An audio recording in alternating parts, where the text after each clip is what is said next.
Hello mga Sisams! Welcome back to my channel. This is Emsturla, pero as you can see, pinalitan ko yung channel ko ng Amazing Hair Paris kasi yung business ko as hairdresser, pangalan niya is Amazing Hair Paris. So, para hindi sila nalilito. So, ang gagawin ko, as you can see, since basa pa yung hair ko, i-update ko kayo kung paano gamitin ulit yung Salon Hot Dryer. So, ito siya.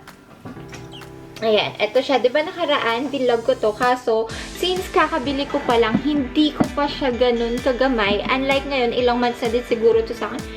3 months na ba to? Or 2 months na siguro to sa akin. Kaya gamay na gamay ko na siya. So, first, paano siya effective na gamitin? First is gamit kayo ng traditional blow dryer. Or I mean, kung paano kayo mag-blow dry dati. I mean, papatuyuin nyo lang yung hair nyo around, magtira kayo ng mga 40% na tuyo yung hair nyo. By that way, mas mabilis na mapatuyo yung hair ninyo.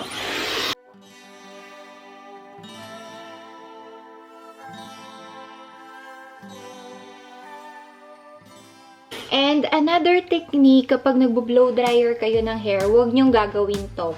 This is a no-no.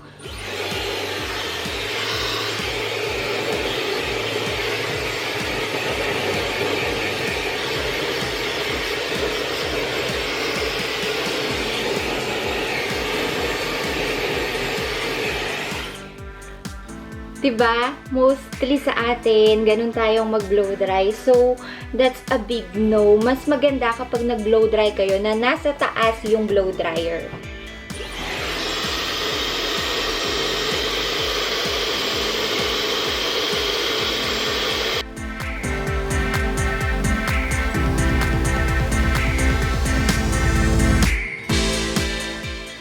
So, the reason kung bakit dapat nasa taas yung blow dryer, kasi yung airflow ng blow dryer natin pabagsak. So, that way, yung hair natin is magiging bagsak siya compared kapag magulo tayong nag-blow dry kasi bumubuhaghag lalo yung hair natin. So, ayan, since nag-ayos na ako tsaka nakabihis na ako bago ako mag-blow dryer, kaya ang nangyari is medyo mabilis ko siyang napatuyo ng mga 40% dry. So, after that, kung mapapansin nyo, ewan ko kung visible sa camera, medyo basa-basa pa tong hair ko. So, after that is gagamitin natin. So, yung setting nito, meron siyang number cold setting, tapos number 1, and then number 2 na heat setting. And then, yun na din yung airflow niya, or yun na din yung lakas ng hangin niya. So, gagamitin ko is itong number 2. Kita ba siya? So, yan. Itong number 2 yung gagamitin ko. So, sorry, maingay ito. And then, mas madali kapag, so, ilalagay natin yung hair natin, yan, sa harapan. And then, pag kinuha natin siya, kahit random lang yung pagkuha natin. So, ayan. So, ang gagawin nyo first is, kukuha kayo ng hair, and then, i-grip nyo siya. So, look. I-grip nyo yon. Yan, i-grip nyo yung hair nyo sa brushing. Tapos, tsaka natin i-glide. Tapos, pag siguro may konting natitira pa, ayan, mapapansin nyo, siguro mga 2 inches to. And then, iikot lang natin siya. So, hawakan nyo to kasi ito, hindi to umiinit. So, hawakan nyo to, and then, ikot nyo lang paloob. So, ganyan siya ha. Hindi ko muna siya sinindian para mas madali. So, iikot nyo siya in place, hindi yung binababa nyo na siya. So, kailangan in place siya lagi. And then, after siguro mga 8 to 10 na ikot, saka nyo siya ibaba. That way, mas magiging effective yung pag-blow dry nyo tsaka pag-i-styling nyo ng hair. So, let's see ha.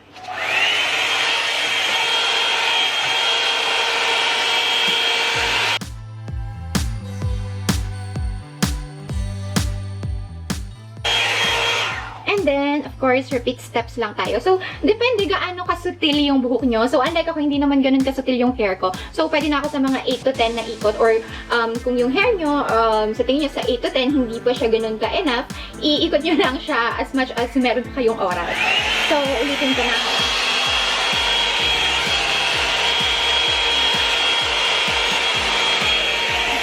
By the way, kung gusto niyo ng curve talaga, pwede niyo naman siyang hayaan munang nakaganon or ibagal-bagalan niyo lang yung pag-ikot niyo ng blow dryer.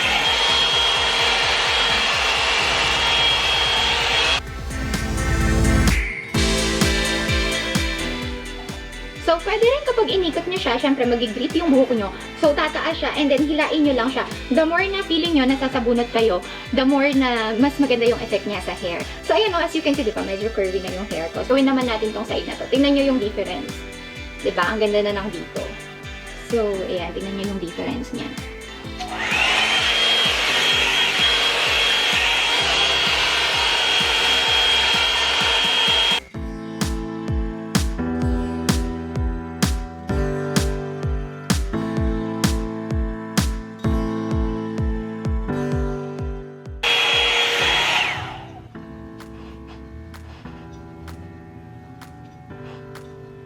So, yan siya, diba?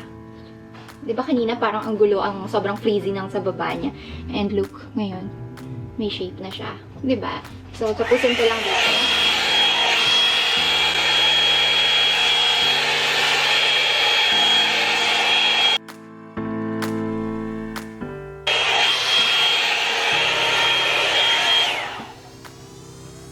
So, ayan siya. And then, of course, pwede nyo ding laro-laruin. Like, kung gusto nyo ng medyo pa-fly away yung hair nyo, pwede nyo gawin yun. Like, pakita ko sa inyo paano. So, first,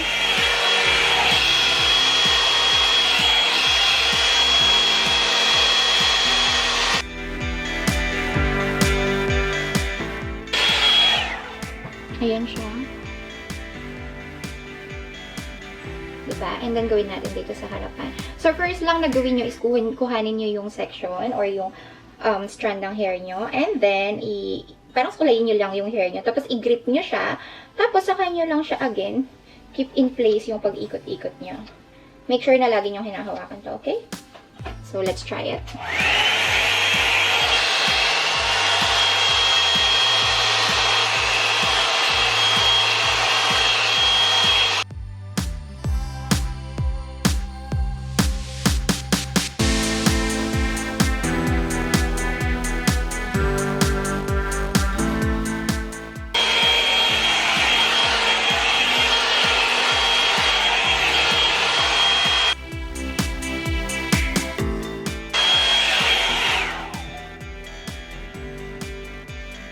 Diba? Ang ganda niya. So, what I did is, para mas naka-volume siya, nilagay ko yung hair ko sa harap. And then, kinuha ko siya, ginrip ko. Tapos, pataas siya. And then, yan, niroll ko lang siya. Ayun. Diba? So, ayan, diba? Mas okay to kasi sa nagpa-plancha kayo. Kasi, well, anyway, lahat naman ng init na ina-apply natin sa hair natin. Mapa-plancha man yan, init ng blow dry, hot water. Of course, merong hindi magandang effect yan sa hair natin. Pero kung i-compare naman natin yung styling with mga styling tools like flat iron or curling iron, mas maganda naman yung ganitong mga 2-in-1 na siya. Parang brush na siya, tapos blow dryer siya. Kasi parang nai-style na yung hair mo habang natutuyo yung hair mo. So, pwede din natin gawin is yung dito para mas may volume siya. So, kukuha ako. Yan. Kukuha ako dito. Saka ko siya igaganyan. Tapos, ikot-ikot.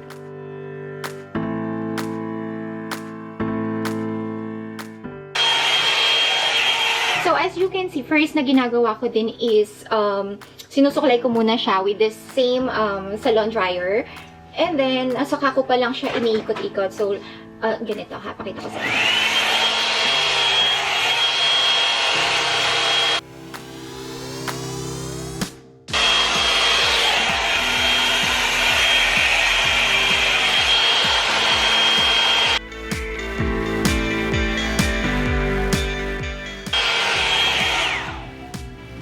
So, ayan siya. As you can see, guys, mga seasons, very random lang akong kumuha ng mga hair ko, pero tingnan natin si Salamin. So, satisfied naman ako sa result niya. So, if you like yung hair na ganito, alam niyo yung hindi siya tuwid na tuwid, tapos hindi siya parang isang bagsak lang. At least merong body yung hair nyo. And again, perfecto with the hair na merong layer dito sa harap. By the way, sa lahat ng mga magtatanong kung anong klaseng gupit yung hair ko, well, ang hair ko is, since ako lang ang nagugupit, pinapapantay ko lang siya sa asawa ko dito sa likod. Tapos dito sa harap, since kaya ko siyang i-layer dahil nakikita ko na siya, naka-layered lang siya sa harapan. Yun ang klase ng buhok ko. Tapos kapag nakatalikod ka, medyo payu siya. Ewan ko kung nakikita nyo, ayan. So, naka-U siya. Kasi madaming nagtatanong lagi sa akin sa comment section kung ano yung style ng gupit ko. So, yun po yung gupit ko. Straight lang sa likod and then layer siya dito sa harapan. So, ayun lang guys. I hope you like this video and thank you so much kasi masasabi kong influencer ako. Kasi may mga clients akong bumili talaga nitong salon dryer, 2-in-1 salon dryer na to since nakita nila yung vlog ko. And ito na yung update para sa mga bumili kasi may mga nagme-message sa akin na hindi nila alam kung paano yung right way na gamitin. So sana nakatulong tong vlog na to. And kung di pa kayo nakasubscribe ha, please don't forget to subscribe. Thank you so much for watching. Bye mga sidams!